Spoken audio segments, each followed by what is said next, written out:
Welcome to this special election edition of IS Podcast. I'm Shane Green from Independent Schools Victoria. Ahead of the federal election on the 21st of May, we're joined by Michelle Green, the Chief Executive of ISV, to provide her perspective on the issues that matter to independent schools. Michelle, welcome. Hi, Shane. What an interesting election it's proving to be. It is indeed. Michelle, let's begin by talking about where the two major parties stand in relation to independent schools. Well, this is actually interesting but also very positive for us because the two major parties in the election support independent education and the vital role that we play in educating Australian children, alongside government of Catholic schools, of course. We've heard his support recently from the Acting Federal Minister for Education, Stuart Robert. We've also heard it from his opposition counterpart, Tanya Plibersek. They've talked about Commonwealth funding for the education of all children, including those attending independent schools, a bipartisan support, decades of bipartisan support actually for this core principle, very good for us to hear and makes us feel far more comfortable as we go toward the federal election.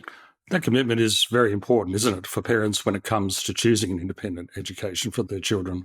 That's right. It's absolutely vital because if we say that parents should be able to choose the education that best suits the needs of their child, we do need to support them financially as well as in their education. In Victoria, we have 154,000 students who attend our schools, almost 360 campuses. What that means is not just the schools, not just the students, but the 20,000 staff that are delivering that education. What this shows, and shows political parties, is that more and more families are turning to independent schools. We've seen consistent growth, not only in Victoria, but nationally. What that means is that over the past 10 years, there's been a 20% increase in enrolments in independent schools, more than in any other school sector.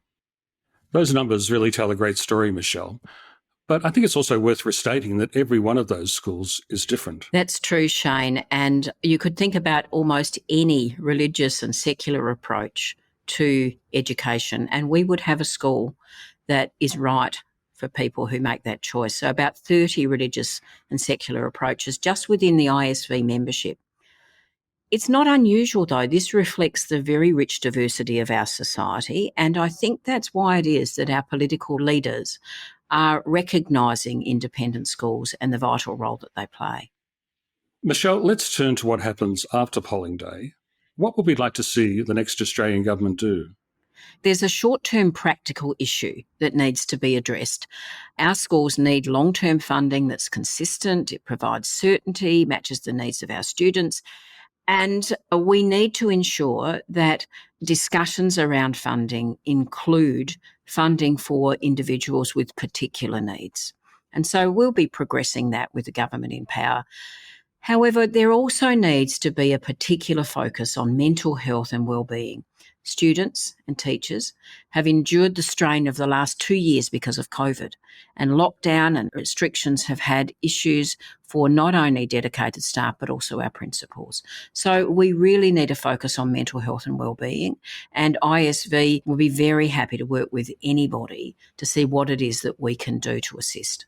And Michelle, we also know this is a long-term project. Absolutely. We know that anything that we do is not just a short-term fix. It can't be.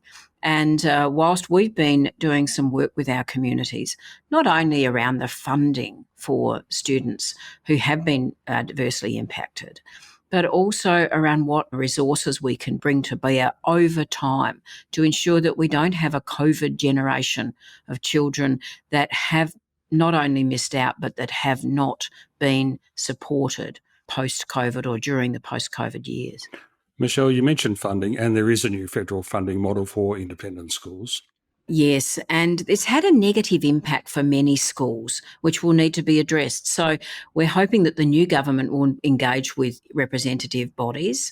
They need to engage with representative bodies such as ISV to ensure that we are able to continue to support national education reforms and that our members are able to do so for the benefit of their students and their communities. Michelle, of course, you've been very active in your advocacy along with ISV staff. That's been an ongoing process, hasn't it? That's right. We will work and can work with whatever party forms government. We can work with independents.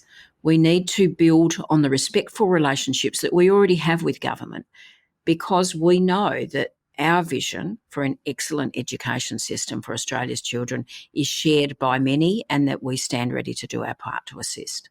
The issue for schools is that they are in local communities and they have very good relationships by and large with the politicians in their area. I know that schools have been taking a lot of our materials and raising things that are specific to them with not only sitting politicians but also with candidates. We'll also go to meetings as we're asked. But the great thing about the election campaign is that our schools have very good relationships within their communities, and many of these issues are just being raised in conversations around the dinner table or in conversations at shopping centres. It's a good thing to see.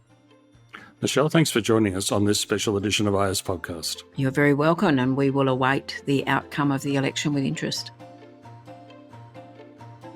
IS Podcast is brought to you by Independent Schools Victoria. It's produced and recorded by Duncan McLean and presented by Michael Broadstock, Shane Green and me, Natalie Mutafis. Our podcast theme was composed and performed by Duncan McLean. You can find transcripts of our shows with links to what we've discussed at podcast.iseducation.com.au.